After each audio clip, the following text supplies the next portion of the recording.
نحمده ونصلي على رسوله الكريم اما بعد اعوذ بالله من الشيطان الرجيم بسم الله الرحمن الرحيم ان هذا القرآن يهدي للتي هي اقوم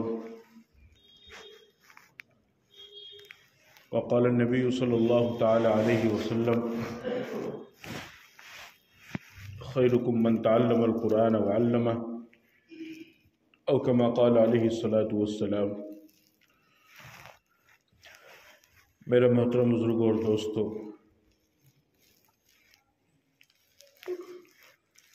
قرآن کریم یہ اللہ رب العزت کی نازل کردہ اتاری ہوئی کتاب ہے جو اللہ تعالیٰ نے سید الملائکہ تمام فرشتوں کے سردار حضرت جبرائیل علیہ السلام کے ذریعے سے سید الانبیاء تمام نبیوں کے سردار میرے اور آپ کے آقا تاجدار مدینہ محبوب دو عالم جناب محمد رسول اللہ صلی اللہ علیہ وسلم کی ذات اقدس پر نازل فرمائی، اور اس قرآن کو اللہ نے کس وجہ سے اتارا، اس کا مقصد کیا ہے، اس سے فائدہ کیا ہوگا۔ فرمایا ان ھذا القرآن یہدی للتی ہی اقوم، کہ یہ قرآن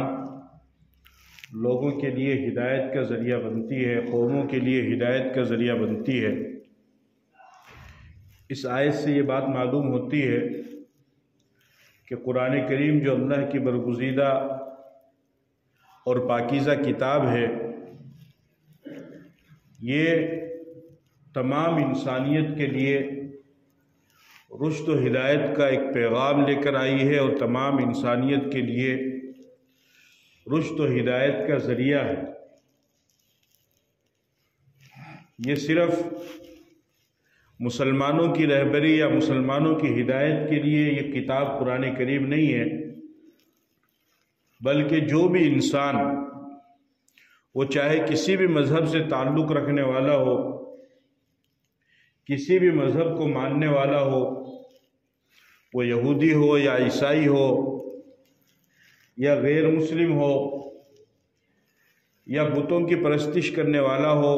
یا سورج کی پوجا کرنے والا ہو یا آگ کی پوجا کرنے والا ہو یا پتھروں کی یا درختوں کی کسی بھی چیز کی عبادت کرنے والا ہو، اور یا پھر کسی یا خدا کو نہ بھی ماننے والا ہو، جو بھی انسان اس کتاب کو پڑھے گا، اس کی تلاوت کرے گا، ہدایت کی طلب کے ساتھ اور ہدایت کی نیت کے ساتھ، ہدایت کے ارادے کے ساتھ، اور اس کے مقدر میں ہدایت ہوگی، تو اللہ رب العزت ارشاد فرماتے ہیں کہ اس کتاب یعنی قرآن کریم کے ذریعے سے اس انسان کو ایک نہ ایک دن ضرور ہدایت مل جائے گی۔ اس وجہ سے کہ یہ کتاب ہدایت ہے، اس کے ذریعے سے لوگوں کو ہدایت ملتی ہے۔ چنانچہ اسلامی تاریخ میں ایک مشہور واقعہ، مشہور صحابی امیر المومنین خلیفۃ المسلمین خلیفہ دوم حضرت عمر فاروق رضی اللہ تعالی عنہ کا آتا ہے کہ حضرت عمر فاروق رضی اللہ تعالی عنہ وہ شخصیت ہیں کہ جن کے اسلام میں آنے کی دعا پیغمبر صلی اللہ علیہ وسلم نے مانگی۔ اسی وجہ سے کہا جاتا ہے کہ تمام کے تمام صحابہ وہ مرید ہیں، اور حضرت عمر رضی اللہ تعالی عنہ مراد رسول ہیں، یعنی اللہ کے نبی صلی اللہ علیہ وسلم نے اپنی دعاؤں میں مانگ کر طلب کر کے اللہ کے نبی نے اللہ سے حضرت عمر کو مانگا ہے۔ اللہ کے نبی علیہ السلام دعا فرمایا کرتے تھے اللہم اعز الاسلام بعمرین، کہ اللہ دو عمروں میں سے کسی ایک کے ذریعے سے اسلام کو عزت عطا فرما، دو عمروں میں سے کسی ایک عمر کے ذریعے سے اسلام کو عزت اور سربلندی عطا فرما۔ وہ دو عمر کون تھے؟ ایک تو عمر ابن خطاب رضی اللہ تعالی عنہ اور دوسرے ابو جہل عمر ابن ہشام۔ اور پھر آپ کی خاص تمنا یہ تھی کہ اللہ اگر مجھ سے سوال کرے، مجھ سے پوچھے کہ مجھے کون سا عمر چاہیے، تو آپ فرمایا کرتے تھے وہ بھی عمر ابن الخطاب خاصتاً، کہ اللہ میری تمنا اور میری چاہت تو یہ ہے کہ عمر ابن خطاب کو تو اسلام کی روشنی سے مالا مال فرما۔ چنانچہ آپ اندازہ لگائیے کہ حضرت عمر رضی اللہ تعالی عنہ کتنی بڑی شخصیت ہے کہ جن کے اسلام لانے کی دعا پیغمبر خود مانگ رہے ہیں،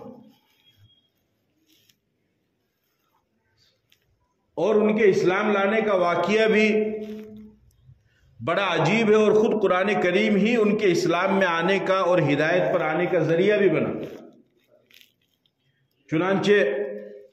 حضرت عمر رضی اللہ تعالی عنہ کو جب معلوم ہوا،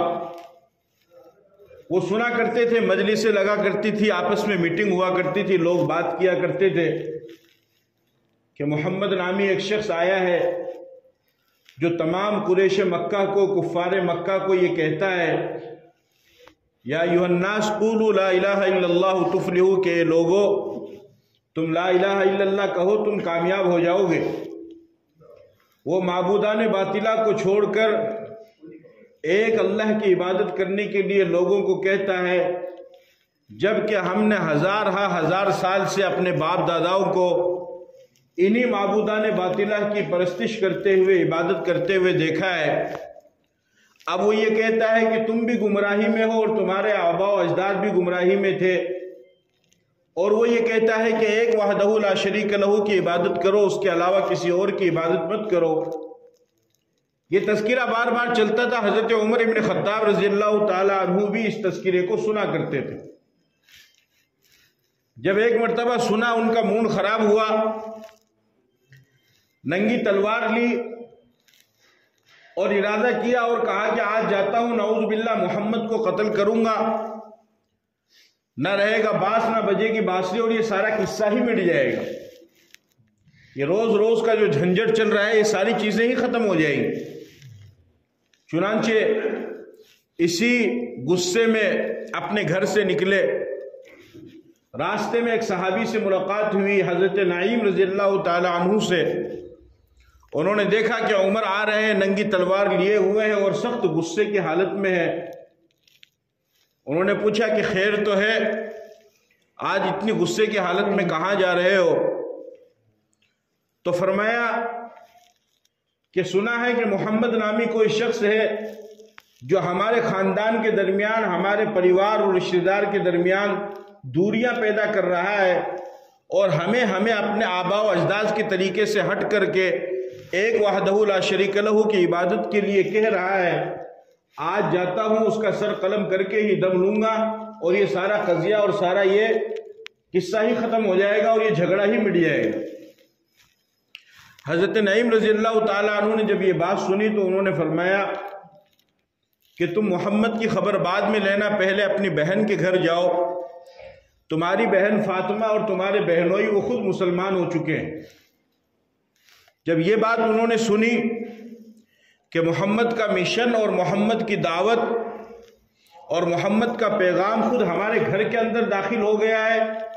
یہاں تک کہ میری بہن نے بھی اسی کا دامن تھام لیا ہے اور اسلام کو قبول کر لیا ہے، تو اب جتنا بھی غصہ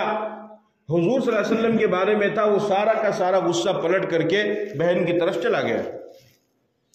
چنانچہ اپنی بہن کے گھر پہ پہنچے تو وہاں پر ان کی بہن فاطمہ بنت خطاب اور ان کے بہنوئی وہ قرآن کریم کو سیکھنے سکھانے میں مشغول تھے۔ جب وہاں پر پہنچے تو حضرت عمر رضی اللہ تعالیٰ عنہ نے آواز سن لی، دروازہ کھٹکھٹایا تو وہ سمجھ گئے کہ عمر آئے ہیں، اور ارادہ بھی محسوس کر لیا کہ کچھ غلط ارادے سے آئے ہیں۔ چنانچہ کسی طریقے سے بہنوئی تو چھپ گئے اور انہوں نے قرآن کریم کو چھپا دیا جو تھوڑے بہت نسخے تھے، اور بہن نے آ کر کے دروازہ کھولا۔ جیسے ہی دروازہ کھولا بہن کو خوب بری طریقے سے مارنا شروع کیا اور خوب مارا، یہاں تک کہ بہن کی آنکھوں سے، چہرے سے اور جسم سے خون بہنے لگا اور پورا جسم ان کا لہو لہان ہو گئے۔ ان کی بہن فرمانے لگی کہ عمر، جس ماں کا دودھ تو نے پیا ہے اسی ماں کا دودھ بھی میں نے پیا ہے، تو مارتے مارتے تھک جائے گا لیکن میں مار کھاتے کھاتے نہیں تھکوں گی۔ تو فرمانے لگے کہ مجھے دکھاؤ تم کیا پڑھ رہے تھے؟ فرمایا کہ نہیں، میں نہیں دکھاؤں گی۔ اسی کو کہا کسی شاعر نے بڑے خوب انداز میں، بہن بہنوئی کو عمر نے اس قدر مارا کہ زخموں سے نکل کر خون کی بہنے لگی دھارا۔ بہن بولی عمر تو ہم کو مار بھی ڈالے پھر بھی ہم محمد کا دامن نہیں ہے چھوڑنے والے۔ خوب مارا، آخر بہن تھی، سامنے خونی رشتہ تھا۔ جب تھوڑے ٹھنڈے ہوئے تو فرمایا کہ جس چیز کی ہم تلاوت کر رہے تھے، جس کو ہم پڑھ رہے تھے، وہ پاکیزہ چیز ہے اور تم ناپاک ہو، میں تمہیں نہیں دے سکتی ہوں، تو کیا کرنا پڑے گا؟ فرمایا کہ پہلے غسل کرو، اس کے بعد میں تمہیں دکھاؤں گا۔ چنانچہ حضرت عمر رضی اللہ تعالیٰ عنہ غسل کرنے کے لیے غسل خانے میں تشریف لے گئے۔ ادھر ان کی بہن نے ہاتھ اٹھائے اور فرمایا کہ اللہ،